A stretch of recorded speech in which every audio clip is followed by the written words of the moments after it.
السلام عليك يا أبا عبد الله. اعوذ باللہ من الشیطان اللعین الرجیم. بسم اللہ الرحمن الرحیم. الحمد للہ رب العالمین والصلاة والسلام على اشرف الانبیاء والمرسلین سیدنا ابی القاسم محمد وقنا وأهل بيته الطيبين الطاهرين واللعنة الدائمة على أعدائهم أجمعين. أما بعد فقد قال الله تبارك وتعالى في كلامه الحميد وفرقانه المجيد قوله الحق وهو أصدق القائلين. بسم الله الرحمن الرحيم. أتى أمر الله فلا تستعجلوه سبحانه وتعالى عما يشركون. ينزل الملائكة بالروح من أمره على من يشاء من عباده أن أنذروا أنه لا إله إلا أنا فاتقون. تمام تعریفیں اس خدائے بزرگ و برتر کے لیے جس کے قبضہ قدرت میں ہماری جان ہے، اور تمام ہدیہ درود و سلام و نزوات مقدسات کے لیے کہ جن کی ازواج سے محبت ہمارے لیے منزل ایمان ہے. الحمدللہ الذی جعلنا من المتمسکین بالقرآن العظیم واجعلنا من المتمسکین بولایت علی ابن ابی طالب علیہ السلام. وجعلنا وإياكم إن شاء الله من الطالبين بصأره مع وليه الإمام المهدي من آل محمد علیہم السلام. تمام تعریفوں کے ساتھ، تمام تر تشکر کے کلمات کے ساتھ ماہ مبارکہ رمضان کی بابرکت راتوں میں تفسیر آیات مہدویت کا عنوان لیے ہوئے آج بھی حاضر خدمت. اس کا احسان کہ اس نے حیات بخشی، تندرستی عطا فرمائی اور دولت عافیت سے سرفرازی عطا فرمائی. تمام اہل ایمان صاحبان علم و ادب کی خدمت میں ایک طالب علم کی حیثیت لیے ہوئے کل آپ کی خدمت میں سورہ الحجر کی آیات کی تلاوت کرتے ہوئے ارتباط بحجت خدا عنوان قائم کیا، اور آج آپ کی خدمت میں سورہ مبارکہ نحل کی 2 آیتوں کی تلاوت، آیت نمبر 1 اور آیت نمبر 2. الفاظ آیات کا ترجمہ: اتی امر اللہ فلا تستعجلوہ، پس تم اس کی جلدی نہ کرو جن چیزوں کو یہ خدا کا شریک قرار دیتے ہیں، ان سے وہ پاک اور برتر ہے. اتی امر اللہ، خدا کا امر آتا ہے، پہنچے گا. فلا تستعجلو، تم اس کی جلدی نہ کرو. سبحانہ وتعالی عما یشرکون، اور جن چیزوں کو یہ خدا کا شریک قرار دیتے ہیں خدا ان سے پاک اور برتر ہے. ینزل الملائکۃ بالروح من امرہ، وہ اپنے بندوں میں سے جس پر چاہتا ہے فرشتوں کو وحی کے ساتھ نازل کر دیتا ہے تاکہ تم کو ڈرائے کہ میرے سوا کوئی معبود نہیں، پس تم مجھ سے ہی ڈرتے رہو. ان دو آیات کا ترجمہ آپ کی خدمت میں آ گیا۔ لفظ اتا امر اللہ سے بات کا آغاز ہوا اور کلمہ طیبہ لا الہ الا انا فاتقون پر مکمل ہوا۔ اب آئیے غور کیجئے کہ پروردگار کے فرشتے نازل ہوتے ہیں اس کے امر کے ساتھ جس پر وہ چاہتا ہے اپنے بندوں میں سے، تاکہ انذار مکمل کیا جائے، تاکہ خوف قائم کیا جائے پروردگار عالم کی بارگاہ میں۔ فاتقون، اب تفسیر کے اعتبار سے کمال الدین اور تمام النعمہ کتاب کے حوالے سے جلد نمبر 2 صفحہ نمبر 671 ان ابان بن تغلب قال ابو عبداللہ علیہ السلام، کہتے ہیں ابان بن تغلب کہ فرمایا ابو عبداللہ علیہ السلام نے۔ اس سے پہلے بھی ایک اشارہ آ چکا ہے تفسیر آیات مہدویت کے ان تقاریر میں۔ ایک جملہ مزید آج کی اس روایت میں وضاحت کے ساتھ، ماہ مبارکہ رمضان کی 17 تاریخ، فرماتے ہیں مولا اولو من یبایع القائم علیہ السلام، جبرائیل سب سے پہلے امام زمان کی بیعت کرنے والے جبرائیل امین علیہ السلام جو نازل ہوں گے فی صورت طیر ابیض، اس طرح جیسے کوئی سفید پرندہ نیچے اتر آئے، فَيُبَايِعُهُ ثُمَّ يَضَعُ رِجْلًا عَلَى بَيْتِ اللَّهِ الْحَرَامِ وَرِجْلًا عَلَى بَيْتِ الْمُقَدَّسِ۔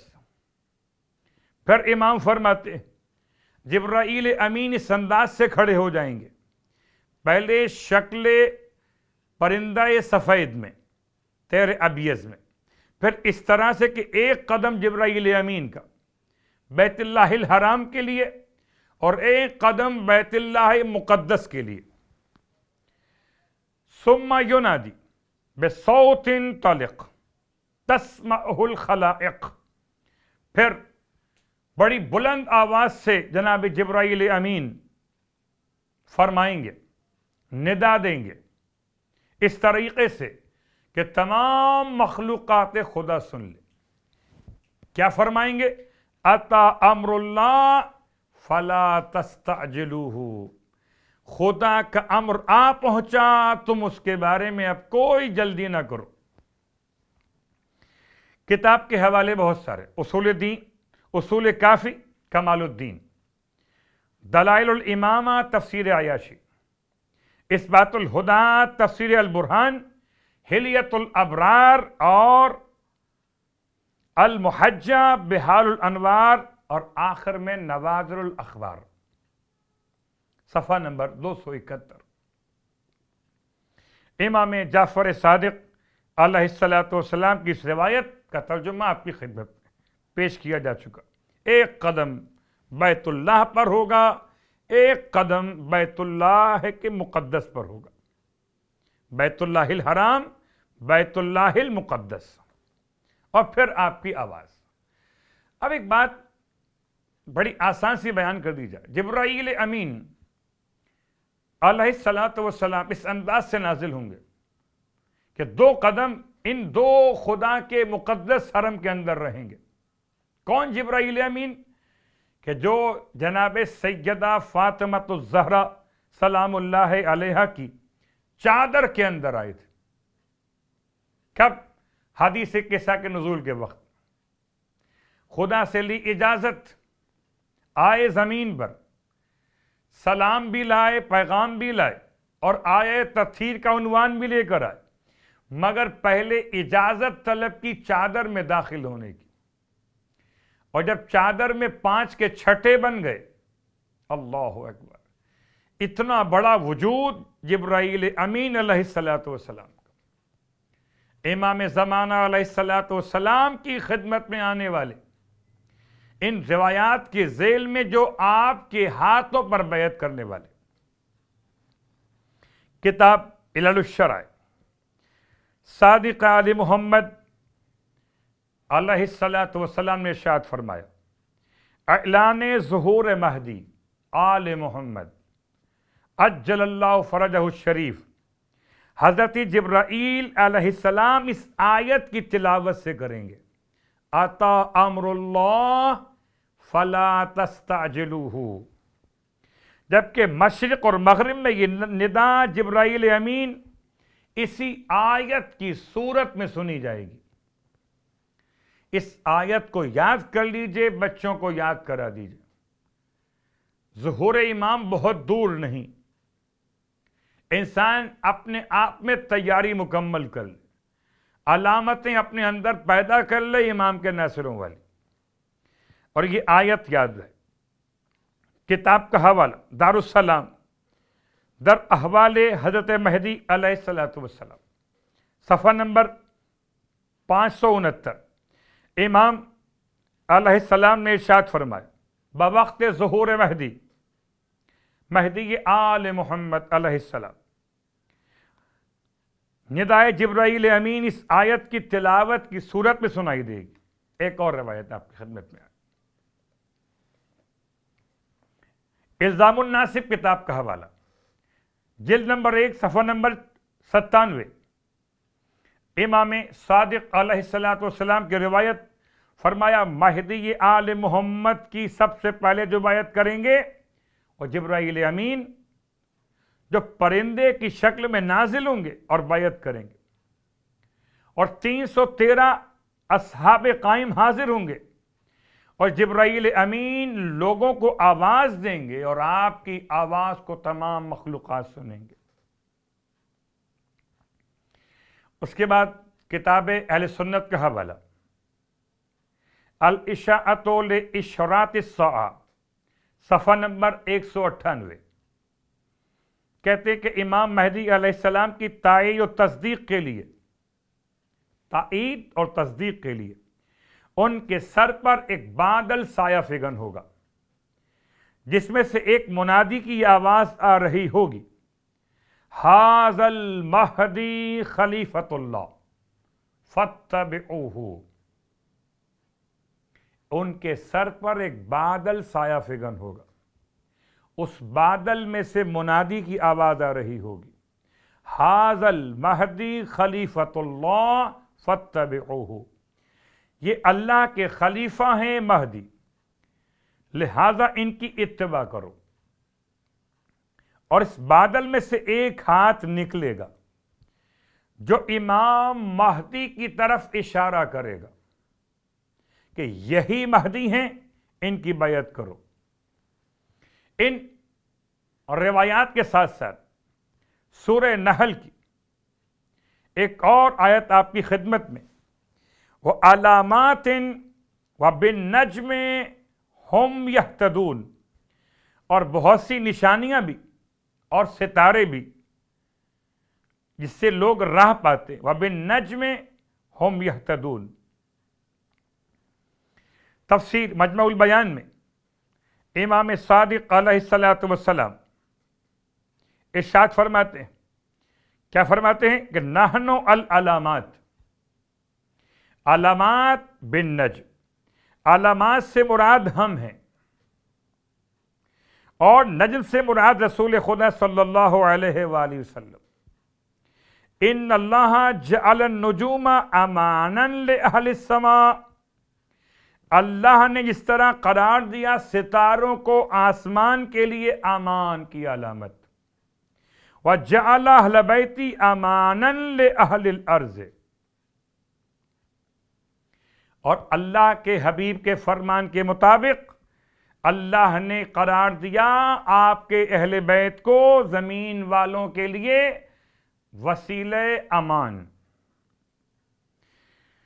کتاب کا حوالہ شواہد التنزیل، جلد نمبر 1 صفحہ نمبر 327۔ امام محمد باقر علیہ السلام نے ارشاد فرمایا کہ نجم سے مراد ختم یہ مرتبہ صلی اللہ علیہ وآلہ وسلم اور علامات سے مراد ان کے اوصیاء ہیں۔ تفسیر مجمع البیان میں یہ روایت امام جعفر صادق علیہ السلام سے کہ یہ علامات ہم ہیں اور نجم رسول خدا ہے، اور اللہ کے حبیب کے فرمان کو آپ نے دہرایا کہ خدا نے ستاروں کو اہل آسمان کے لیے اور اہل بیت رسول کو اہل زمین کے لیے امان قرار دیا۔ تفسیر نور الثقلین، اصول کافی کی 3، کتاب المناقب کی 4، تفسیر علی ابن ابراہیم کی 2، امالی شیخ الطائفہ کی 1 اور تفسیر عیاشی کی 2 اور روایات میں تمام میں یہ بات مروی ہے کہ نجم سے رسول خدا مراد، علامات سے ائمہ ہدی مراد، اور ائمہ ہدی مکمل ہو نہیں سکتے جب تک کہ امام زمان کو شامل نہ کیا جائے۔ اس کے بعد کتب اہل سنت سے اور روایت امام کے بارے میں کتاب کا حوالہ القول المختصر فی علامات المہدی المنتظر، پیج نمبر 73۔ امام مہدی علیہ السلام کے خروج سے پہلے مشرق کی جانب سے ایک ستارہ نمودار ہوگا جس کا انداز یہ کہ اس کی دم روشن ہوگی۔ امام کے خروج سے پہلے ان کے الفاظ، ہم کہتے ہیں ظہور، وہ کہتے ہیں خروج۔ ہو سکتا ہے ظہور اور خروج ایک معنی میں مراد لیے جائیں کہ امام علیہ السلام ظہور پہلے کریں گے اور خروج بعد میں کریں گے۔ ظہور آپ کا کعبے کی دیوار کے ساتھ متصل ہو کر ہوگا اور خروج آپ کا مکے سے باہر نکل کے ہوگا۔ ظہور جب ہوگا جبکہ آپ کی بیعت جبرائیل امین کریں گے اور 313 افراد اس کے بعد کریں گے، اور خروج جب ہوگا جبکہ آپ کی خدمت میں 10,000 کا لشکر تیار ہو جائے گا۔ تو ہو سکتا ہے دونوں ایک معنی میں لیے جائیں اور ہو سکتا ہے دونوں الگ الگ معنی میں لیے جائیں۔ البتہ لفظ خروج عام طور پہ استعمال ہوا بغاوت کے معنی میں۔ خروج کیا مطلب آپ کو یاد نہیں ہے؟ اہل ایمان صاحبان علم و ادب کہ کیا کہا تھا لشکر یزید کے ہوا خواہوں نے، کیا پروپیگنڈا کیا تھا بنو امیہ کے طرفداروں نے، اور کس طرح دل دکھایا جناب زینب علیہ کا۔ بازار کوفہ و شام میں افراد جو کہتے تھے باغی بغاوت کرنے والا، خارجی خروج کرنے والا، کبھی خارجی کہا خروج کے معنی میں، کبھی باغی کہا بغاوت کے معنی میں، اور کبھی اس انداز سے امام علیہ السلام کی آپ کے قیام کی طرف اشارہ کیا۔ ہو سکتا ہے یہاں پر آ کر یہ بحث اب یہ ہو کہ ظہور ہم کہتے ہیں، خروج وہ کہتے ہیں۔ تو برادران اہل سنت کی کتاب کا حوالہ کہتے ہیں امام مہدی علیہ السلام کے خروج سے پہلے مشرق کی جانب سے ایک ستارہ نمودار ہوگا جس کی روشن دم ہوگی۔ ان کے خروج سے پہلے ماہ رمضان المبارک میں 2 مرتبہ چاند گہن ہوگا۔ امام مہدی علیہ السلام ظلم سے چھینی گئی چیزوں کو واپس لوٹانے کا اس قدر اہتمام فرمائیں گے کہ اگر کسی کی زبان کے نیچے داڑھ بھی ظلمن چھینی گئی ہو تو اس کو اکھاڑ کر صاحب حق کو واپس کر دیں گے۔ یہ سمجھانے کے لیے جملہ ہے، اس سے خیال مت کیجئے کہ داڑھ سے مطلب داڑھ ہے، یعنی اتنی پوشیدہ شے کہ جسم میں استعمال ہو گئی یا کہیں آپ نے گھر میں استعمال کر لی، ظلمن استعمال کر لی، پڑوسی کی زمین کا 1 انچ کا حصہ ہو، یا کسی کا مال آپ نے دبا لیا ہو۔ امام کی آمد کے بعد یاد رکھیں کسی کا مال ظلمن اگر ہے آپ کے پاس یا میرے پاس، امام اسے واپس پلٹائیں گے، چاہے وہ اتنی چھوٹی چیز کیوں نہ ہو، جیسے زبان کے اندر کے طرف منہ میں ڈاڑھ کا حصہ، ان کے ذریعے سے بحیرہ تبریہ سے تابوت سکینہ برآمد ہوگا، جس سے اٹھا کر امام مہدی علیہ السلام بیت المقدس میں لا کے رکھیں گے۔ اس سے پہلے بھی بات آ چکی تھی، مگر یہاں بھی کتاب کا حوالہ موجود ہے۔ اور جب امام یہ عمل انجام دیں گے تو یہودی حالت دیکھیں گے اور ایمان لے کر آئیں گے، تو چند ایک کے علاوہ باقی سب ایمان لے کر آ جائیں گے۔ ایک آدمی لوگوں کا بادشاہ بنے گا، پھر لوگوں کا معاملہ اس طرح سے کہ منتشر اور پراگندہ ہو جائے گا۔ اس کے بعد یہ کہتے ہیں کہ سن 97 میں یا 99 میں بادشاہ زائل ہو جائے گی، ان کے الفاظ ہیں، اور سن 200 میں امام مہدی امارت و خلافت سنبھالیں گے۔ یہ سن کا مسئلہ یہ اس کتاب کا حوالہ موجود، اہل سنت کی کتاب القول المختصر فی علامات المہدی المنتظر، سیوطی نے، اور الحاوی للفتاوی کے اندر ان کعب قال، کیا کہتے ہیں کہ جناب کعب سے روایت، آپ نے فرمایا کہ مہدی کے خروج یا ظہور سے پہلے جانب مشرق سے ایک ستارہ طلوع ہوگا جس کی چمکتی ہوئی دم ہوگی۔ کوئی ستارہ دیکھ کر امام کو پہچانے، کوئی جبرائیل کی آواز سن کر امام کو پہچانے، اور کوئی فرش عزا پر آ کر امام کو پہچانے، کوئی مسجد سہلہ جا کے پہچانے۔ اور جب مسجد سہلہ کی بات آئی تو آپ کی خدمت میں مسجد سہلہ یعنی وہ مسجد جو امام زمانہ علیہ السلام کا قیام کا مرکز قرار پائے گی۔ فرماتے ہیں امام صادق علیہ السلام، گویا میں دیکھ رہا ہوں کہ قائم اپنے گھر والوں کے ساتھ مسجد سہلہ میں اتر رہے۔ رہا ایک مسئلہ، تو کیا امام مسجد کے اندر رہیں گے؟ جواب،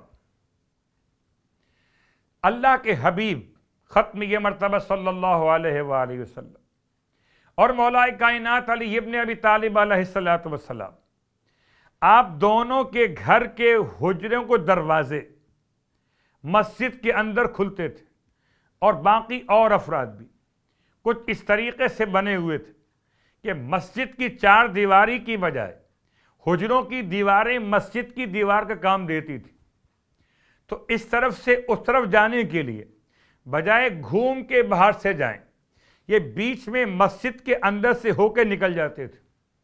جب اللہ کے حبیب پر حکم نازل ہوا کہ تمام لوگوں کے حجروں کے دروازے بند کر دیں سوائے حجرہ علی ابن ابی طالب کے، اس کا مطلب کیا کہ اب علی ابن ابی طالب علیہ السلام کا حجرہ مسجد کے اندر دروازہ کھلتا ہے، تو اگر امام اول کا حجرہ مسجد کے اندر دروازہ کھل سکتا ہو تو امام آخر بھی مسجد سہلہ میں قیام کر سکتے۔ اور جب بات مسجد سہلہ کی آئی تو ایک عظیم عالم سید عبداللہ قزوینی بیان کرتے، یہ واقعہ تقریباً 114 سال پہلے کا 1327 سن ہجری کا واقعہ۔ کہتے میں اپنی فیملی کے ساتھ، آپ کی بیٹی اور آپ کی اہلیہ، عراق میں زیارتوں کے لیے گئے۔ کہتے منگل کے دن نجف اشرف سے مسجد کوفہ چلے گئے، اور وہاں سے مسجد سہلہ شب بدھ کے اندر۔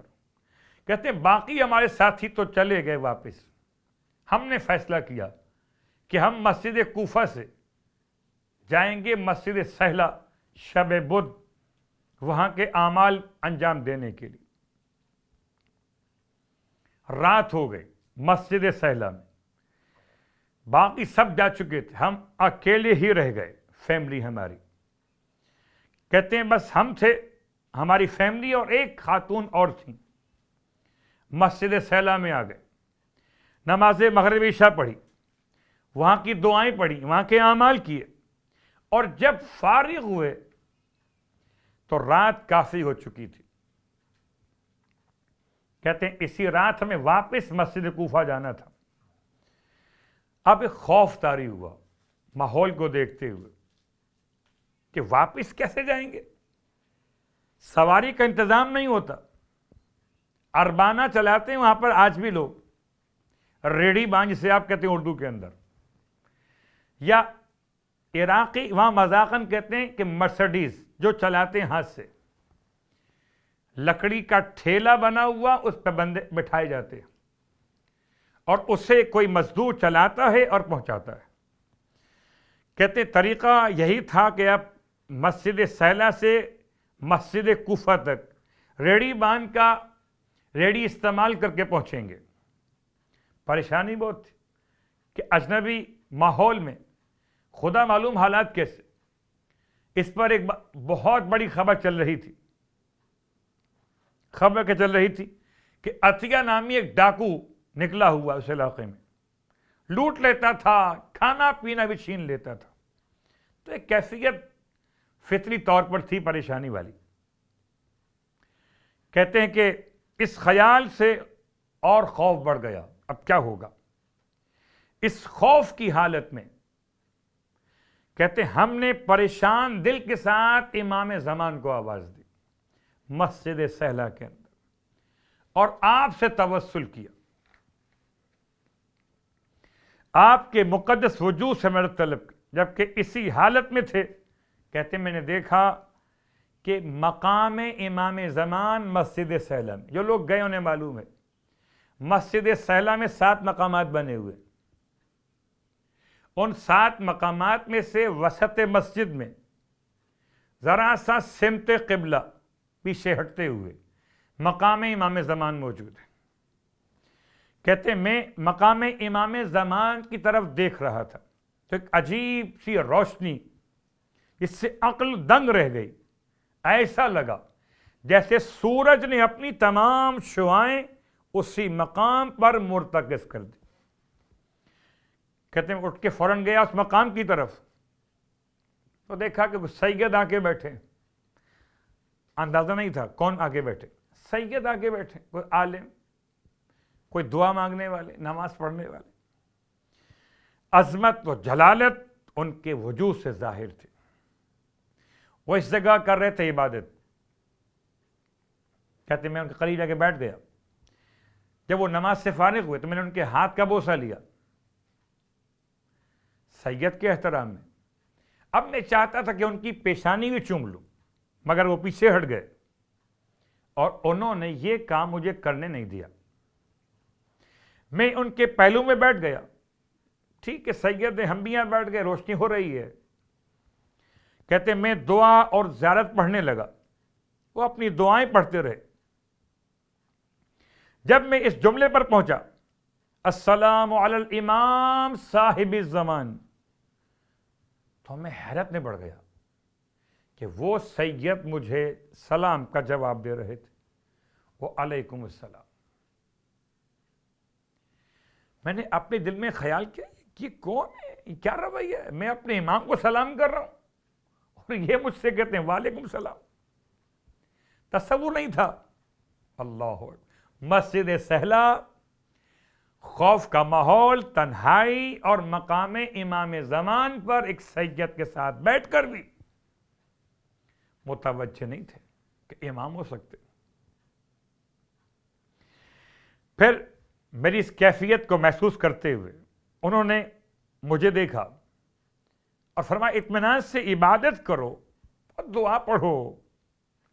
میں نے اکبر الکبابی سے کہہ دیا ہے کہ وہ آپ کو مسجد کوفہ تک چھوڑ آئے گا اور آپ کو رات کا کھانا بھی پہنچا دے گا. کہتے اب بھی متوجہ نہیں ہوا میں کہ کون ہو سکتے, لیکن اس جملے سے مجھے ان سے پیار اور محبت اور محسوس ہوا بڑھتے ہوئے. تو میں نے ویسے ہی ان سے کہا کہ آپ سید ہیں دعا کریں.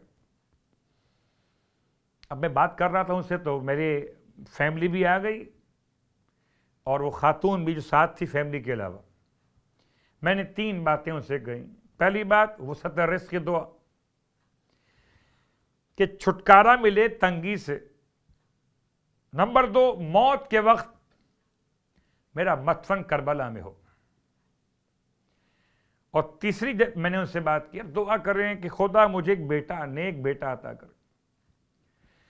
انہوں نے پہلی 2 باتوں کے بارے میں تو جواب میں دعا مانگی، تیسری بات کے بارے میں کہا کہ یہ ہمارے ہاتھ میں نہیں ہے۔ یہ روایت نہیں پڑھ رہا، واقعہ پڑھا ملاقات امام کے حوالے سے۔ یہ کہتے ہیں کہ میں خاموش ہو گیا۔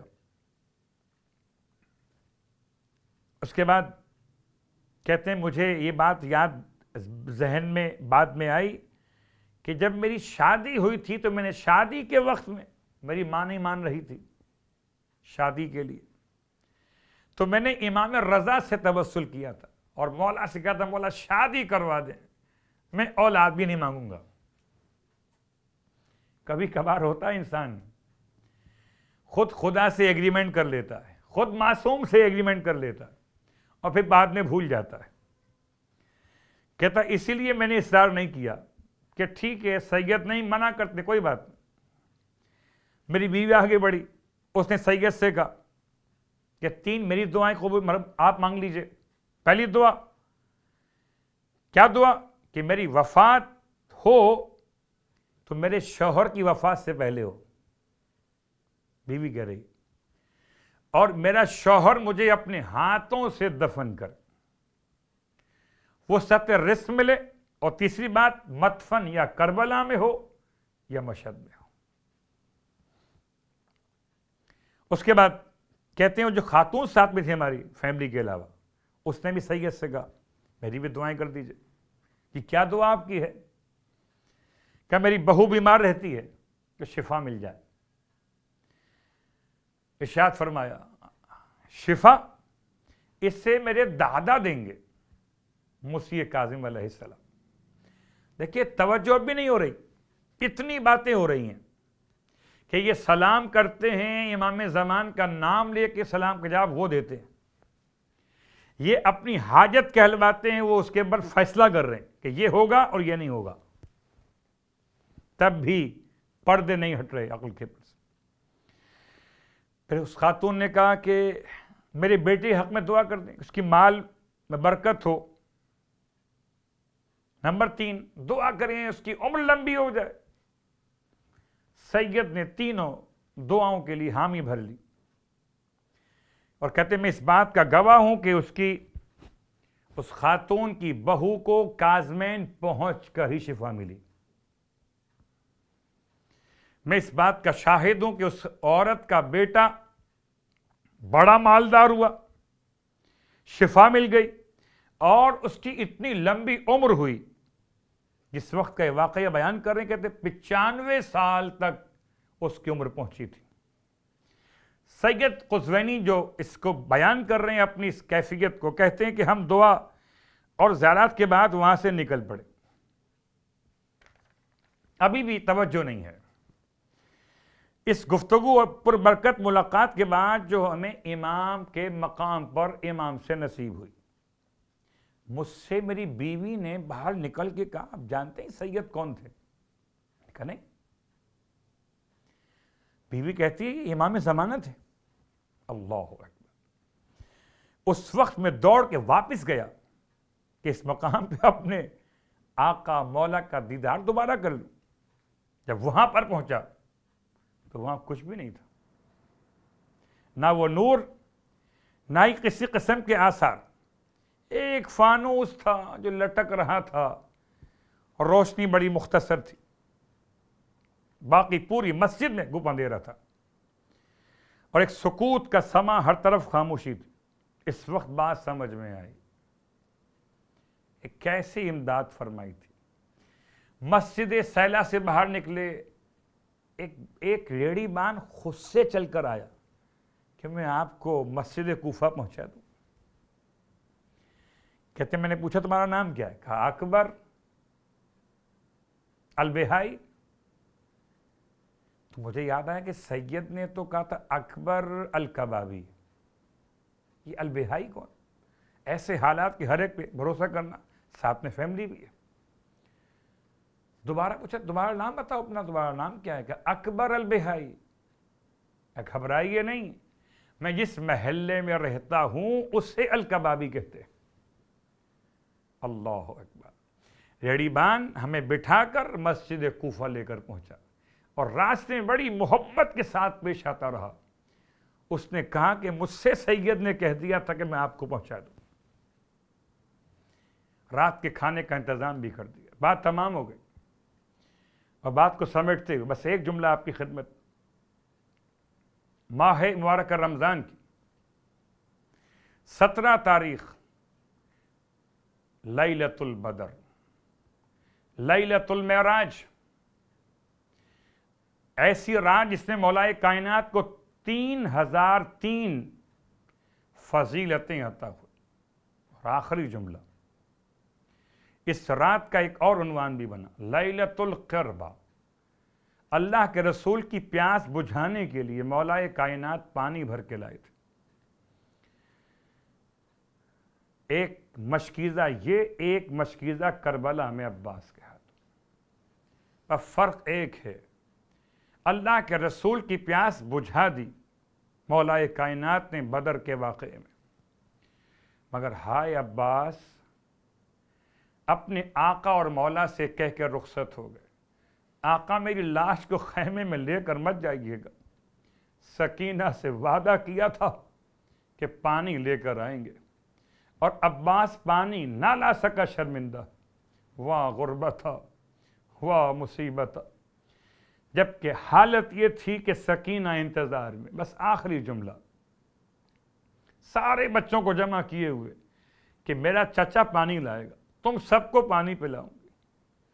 بچے خالی کوزے ہاتھوں میں لیے ہوئے سکینہ کے ساتھ کھڑے تھے۔ ایسے میں جیسے ہی دور سے علم کو آتے ہوئے دیکھا، بچوں کی آس بن گئی، سکینہ پانی پلاؤ گی نا۔ اور جب علم قریب آیا تو اس عالم میں تھا کہ علم تو تھا مگر علمدار نہ تھا۔